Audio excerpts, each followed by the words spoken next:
ನಮಸ್ಕಾರ ಸ್ನೇಹಿತರೆ, YouTube channel ರಾಧಾಕೃಷ್ಣಗೆ ಸ್ವಾಗತ. ಒಂದು ಸಣ್ಣ ಕಥೆ.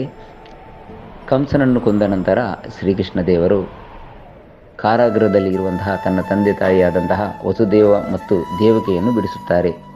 ಆಗ ದೇವಕಿಯು, ಕೃಷ್ಣ, ನೀನಾದರೂ ದೇವೋತ್ತಮ ಪರಮ ಪುರುಷನಾಗಿದ್ದಿ, ನಿನ್ನಲ್ಲಿ ಎಲ್ಲ ರೀತಿಯ ಅತೀಂದ್ರಿಯ ಶಕ್ತಿಗಳು ಇದೆ, ಆದರೂ ನೀನು ಯಾಕೆ 14 ವರ್ಷಗಳ ಕಾಲ ನಮ್ಮನ್ನು ರಕ್ಷಿಸದೇ ಕಾಯಿಸಿದಿ?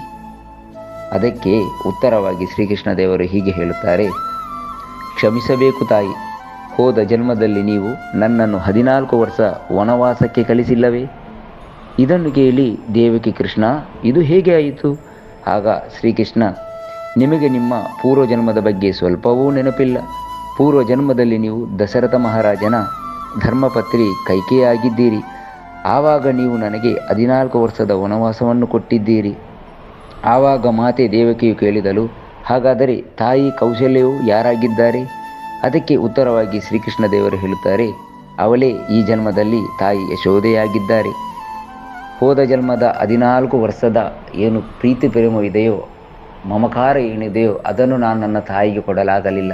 ಅದನ್ನು ಈ ಜನ್ಮದಲ್ಲಿ ಸಂಪೂರ್ಣವಾಗಿ ಅವರಿಗೆ ಕೊಟ್ಟಿದ್ದೇನೆ. ಇದನ್ನೇ ಹೇಳುವುದು, ಕರ್ಮ ಎನ್ನುವುದು ಬೆಂಬಿಡದ ಬೇತಾಳದಂತೆ ನಮ್ಮ ಹಿಂದೆಯೇ ಬರುತ್ತದೆ. ನೀವು ಒಳ್ಳೆಯ ಕರ್ಮವನ್ನು ಮಾಡಿದರೂ ಹಾಗೆ, ಕೆಟ್ಟ ಕರ್ಮವನ್ನು ಮಾಡಿದರೂ ಹಾಗೆ. ಅಂತಹ ದೇವರನ್ನೇ ಬಿಡದ ಈ ಕರ್ಮ ಎನ್ನುವ ಭೂತ ನಮ್ಮನ್ನು ನಿಮ್ಮನ್ನು ಬಿಟ್ಟಿದೆ.